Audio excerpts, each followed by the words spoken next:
Imagine you are in a high-stakes negotiation, or perhaps a first date with someone you genuinely admire. You have prepared the perfect lines, you are wearing your best outfit, you feel ready. But then, silence falls. The conversation pauses, and in that terrifying gap of silence, your eyes meet theirs. What happens next determines everything. Do you panic? Do you instinctively look at the floor? Do you dart your eyes to your phone to escape the pressure? If you do, you have just lost. Before you even opened your mouth, your biology betrayed you. You signaled to the other person's primal brain that you are not a threat, not a leader, and not a prize. You signaled submission. But what if you didn't? What if you could use that silence to amplify your presence? Today, we are decoding to silent language of dominance and connection. By the end of this video, you will possess a psychological toolkit that 99% of the population is blind to. Let's define the problem. It's called the evolutionary flinch. It's deeply wired into our nervous system. Thousands of years ago, prolonged eye contact with a stranger or a predator was a precursor to violence. It meant a fight was coming. To survive, humans developed a reflex. When we feel threatened or lower in status, we break eye contact and look down to expose our neck. It is the universal sign of "I surrender." In the modern world, we aren't fighting saber-toothed tigers, but we are fighting for respect, for jobs, and for attraction. When you meet someone and immediately break eye contact downward, you are subconsciously telling them, "My status is lower than yours." This creates a power imbalance that is almost impossible to fix with words. You can act confident, but if your eyes are fleeing the scene, your body language is screaming insecurity. This brings us to the field of oculesics, the study of eye behavior. Here is the golden rule of oculesics. The direction in which you break eye contact dictates your intelligence and confidence. Most people operate on autopilot anxiety. The moment the tension rises, what psychologists call social friction, they look down.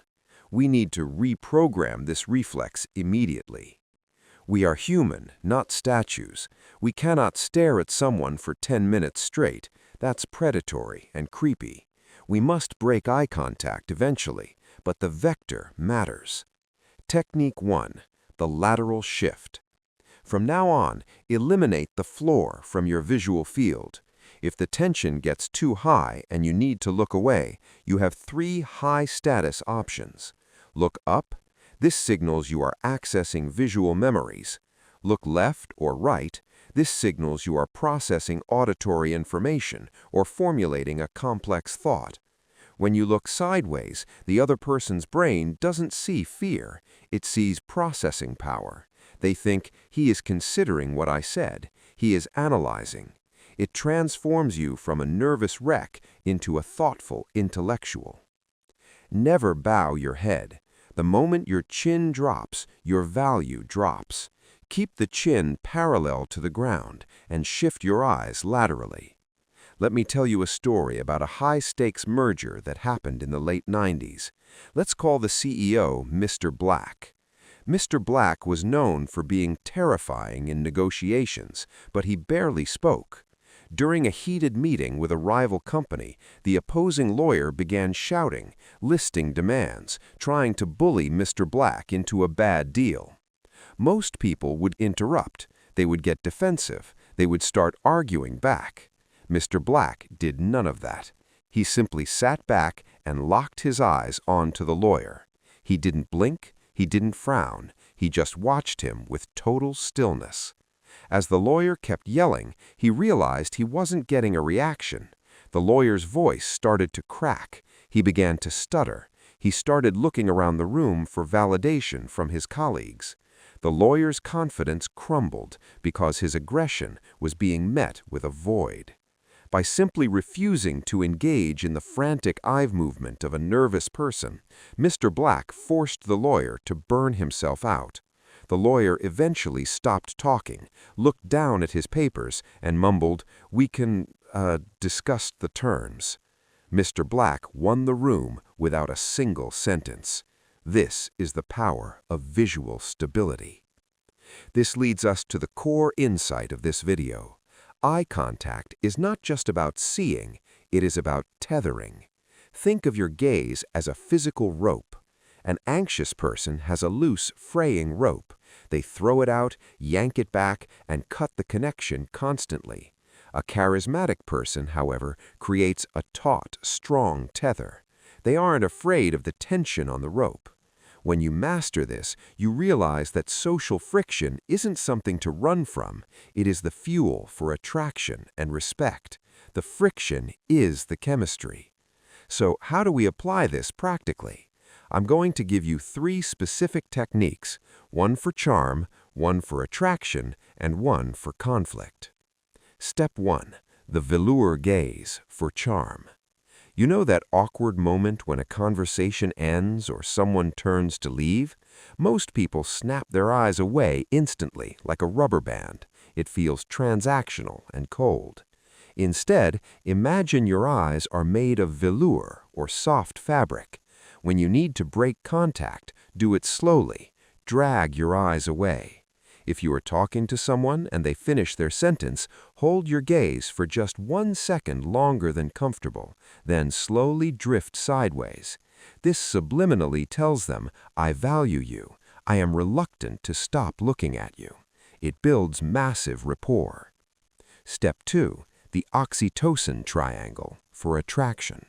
If you are on a date, the serial killer stare, unblinking eye-to-eye contact, will ruin the mood. You need intimacy, not interrogation. Use the oxytocin triangle. Draw an inverted triangle on their face.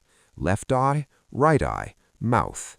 Spend 2 seconds on one eye, shift to the other eye for 2 seconds, then drop your gaze to their lips for 1 second and bring it back up.